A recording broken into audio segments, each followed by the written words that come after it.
İnsan dünyada öz mənbəsindən, öz hədəfindən ayrı düşüb. İnsanın mənbəsi, insanın belə deyək, yaradılış hədəfi Allahın özüdür. İnsan maddi dünyada yaşayır. Bu maddi dünya Allahdan ən uzaq olan aləmdir, dərəcə baxımından. Ən uzaq aləmdir.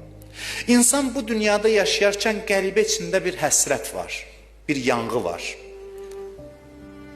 O nəyin yanğısıdır ki, bütün irfan ədəbiyyatına sirayət eləyib?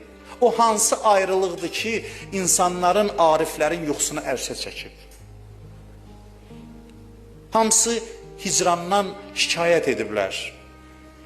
Şəbi hicran yanar, canım tökər qan, çeşmi giryanım, oyadar xəlqə əfqanım, qara bəxtim oyanmaz mı? O hansı dərddir ki, gecə yatmağa imkan vermir? O dərddir ki, insan öz vətənindən ayrı düşüb, öz məşuqundan ayrı düşüb dünyada yaşayır və həmişə həsrət içindədir. Həmişə qəm içindədir, qüssə içindədir.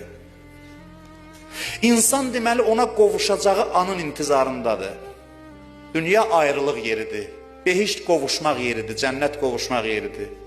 Bunun İmam Zamana nə aidiyyəti var? Bunun İmam Zamana o aidiyyəti var ki, insan ki dünyada Allahından ayrı düşüb, Rəbbindən ayrı düşüb, məşuqundan ayrı düşüb, məşuq ayrılıq dərdini yüngülləşdirmək üçün insanlar içindən birini seçir, öz sifətlərini ona verir, olur Allahın xəlifəsi.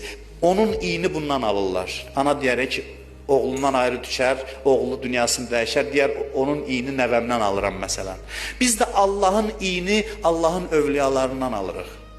Dünyada olduğumuz müddətdə. Ona görə onlar həmişə insanlar içində olur ki, bu ayrılıq qəmini yüngülləşdirsinlər. Onların yanına gəlməklə, onlarla təmasda olmaqla insan o ayrılıq qəminin üzərinə su sətmiş olur. Yaşadığımız dövrün çətinliyi bundadır ki, həm Allahdan ayrıyıq, bu insanın dərdidir. Bu hamıya aid dərddir. Həm Allahdan ayrıyıq və indiki dövrdə həm də Allahın vəlisi yoxdur ki, heç olmazsa bu ayrılıq dərdinin üzərinə bir qədər su səpə bilsin. Ona görə intizarın irfani mənası da budur. İntizar çəkən insanlar böyük adamlardır. Bilirsiniz niyə? Çünki bütün bəşəriyyətin xoşbəxtliyini istəyirlər.